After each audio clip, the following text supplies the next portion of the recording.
Bom, o país ontem teve protestos em razão do corte de verbas nas universidades, praticamente todas as cidades brasileiras, e aqui em São Paulo, manifestação foi marcada para a Avenida Paulista. Em áudio e vídeo, Matheus Meirelles. Manifestantes protestaram na Avenida Paulista contra o contingenciamento de verba no Ministério da Educação.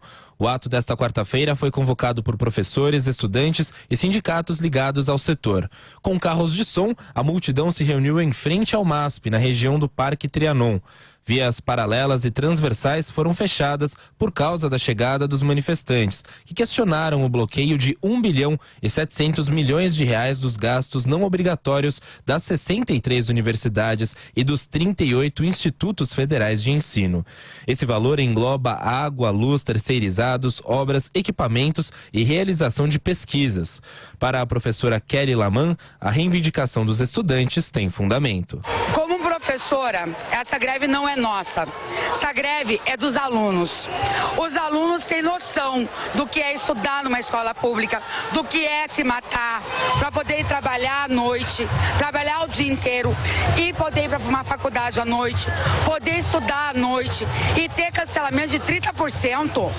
Isso é um absurdo. Já o estudante de Direito Cristóvão Borba lamentou o bloqueio na Coordenação de Aperfeiçoamento de Pessoal de Nível Superior, a CAPES, também anunciado recentemente pelo governo. Quando você corta a CAPES, você está acabando 3 vezes. Você está acabando com a pesquisa da pessoa, que diretamente contribui para o desenvolvimento do país. Você está acabando com o financiamento que ela tem, porque o pesquisador ele sobrevive da bolsa. E você está acabando com o prestígio das universidades que a gente tem. O Brasil produz a maior parte da sua pesquisa nas universidades públicas. Além da pauta educacional, muitos cartazes também criticavam o decreto de armas, a reforma da Previdência e outras medidas do governo do presidente Jair Bolsonaro. E o ato terminou assim, debaixo de chuva, em frente à Assembleia Legislativa de São Paulo, na região do Parque do Ibirapuera. Em todo o Brasil, mais de 200 cidades, professor Vieira. Cerca de 220 cidades. E com os fatos não se briga, né? Não adianta. A Dilma quis brigar com os fatos e acabou como acabou. Não adianta, né? E outros na história do Brasil. Isso não adianta. Os fatos foram aí presentes, tinha muito mais gente do que, entre aspas, o chamado grupo de esquerda. Basta ver todas as manifestações que ocorreram de 2018, de 2017, 2018. Isso é claro, ou seja, é corte, sim, cortes. Eu mostrei aqui, eu fui estudar um pouquinho a questão, né? Porque afinal tenho compromisso com todos aqui, e é um valor alto, que são as despesas discricionárias, 6,9 bilhões de reais, das quais cerca de 25%, para ser preciso, 24,84%, que houve esse contingenciamento. O nome é um subterfúgio. Na verdade são cortes. Esse dinheiro não vai voltar a tal, a não ser que saia de outro recurso, de outro ministério tal. Então a questão que está colocada, por quê? Há um problema grave, que é um problema orçamentário, falta dinheiro, isso é uma realidade. A PEC dos gastos aprovada no governo Temer foi um erro. Hoje eu digo, eu que achei que era correto, vi que é um erro. E os economistas que na época apontaram que aquilo era um erro, estavam certos. Por quê? Hoje ela engessa de tal forma o governo, porque se o governo violar o teto dos gastos, pedalada. E pedalada abre um processo de impeachment. Então veja a situação. É necessário, portanto, olha a embrulhada que nós estamos. É necessário, portanto, rever a PEC dos gastos. E aí você precisa ter uma maioria constitucional para isso. Porque senão o governo vai ser obrigado, legalmente, a colocar de tal forma o pé no freio que vai ter um efeito devastador na economia brasileira, devastador.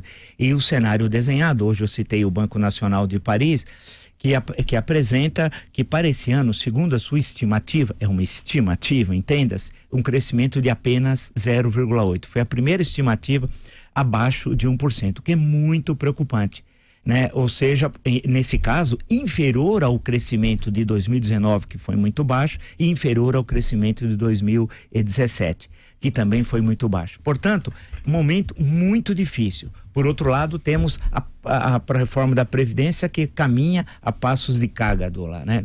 Desse jeito, dificilmente será apreciada pelo plenário da comissão, pela comissão e pelo plenário, principalmente da Câmara dos Deputados, ainda nesse semestre legislativo. E há aumento muito grande da insatisfação parlamentar em relação ao governo. A falta de coordenação política adequada é evidente. Ontem eu prestei atenção nos deputados que falaram de partidos como PR, PSD, PP, MDB, partidos que votam no governo, a maior parte deles estavam contra o governo. Ou seja, o cenário, portanto, é muito adverso. E não adianta demonizar o parlamento. Essa estratégia de o executivo ser o paraíso e o Congresso o inferno não dá certo. Isso gera crise. O meu destaque final vai se lembrar de 1961 aqui. Isso gera crise e acaba mal. Acaba não aprovando as PECs, aprofundando a crise política e chegaremos numa situação muito grave para o país. Nesse momento é necessário ponderação, ter sensibilidade política. E esse é o grande problema hoje da presidência da República. A falta de sensibilidade, de entender o que é política, não no sentido negativo, no sentido positivo. Insisto, o presidente não era para estar nos Estados Unidos. O que foi fazer em Dallas? Receber um diploma que não pôde receber em Nova York? Tem de entender o presidente da República que ele é presidente, ele passa, mas uma coisa fica, a instituição presidência da República. A instituição permanece, o governo passa. E a instituição foi humilhada em Nova York. Portanto, o presidente da República não deveria ir aos Estados Unidos. Falar, não querem que eu vá, eu não vou, e pronto.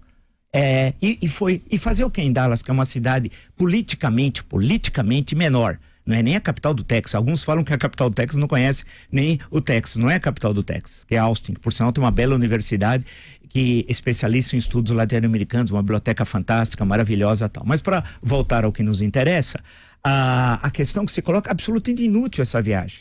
Primeiro, não tem agenda. Eu fui ver a agenda. Não tem agenda. A agenda é uma palhaçada. Eu fui visitar o museu. O museu que mostra o atentado do Kennedy. E segundo um puxa-saco, desculpa usar essa expressão, nunca usei aqui, do presidente da República, disse que ele ficou muito triste com o Castilho, lembrou do atentado que aconteceu com ele, como se ele tivesse a altura do John Kennedy.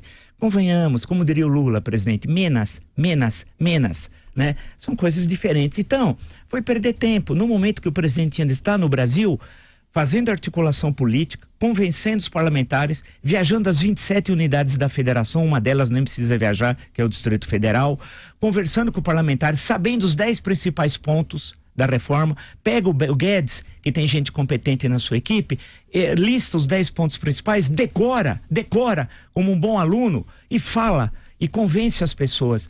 E o que acontece? Foi para os Estados Unidos. Visitou 2 vezes os Estados Unidos em 4 meses e meio e nenhuma vez o Nordeste. O Nordeste, que tem 9 estados, né? Que tem 27, cada estado tem 3 senadores, né? Tem 27 senadores, uma ampla bancada de deputados federais que vão ser determinantes para a aprovação da PEC e da reforma da Previdência. Então, vocês percebam, perdeu o foco, né? O foco é outro, é a reforma da Previdência, não é isso que o governo quer? Então, tem que estar focado nessa questão. E eu fico pensando se o presidente quer mesmo uma reforma. Insisto nessa questão. Se ele tem a consciência para ele e da sua importância, ou se é um mero oportunismo eleitoral. Trouxe o Guedes porque precisava ter a respeitabilidade do grande capital, não é mercado, é grande capital.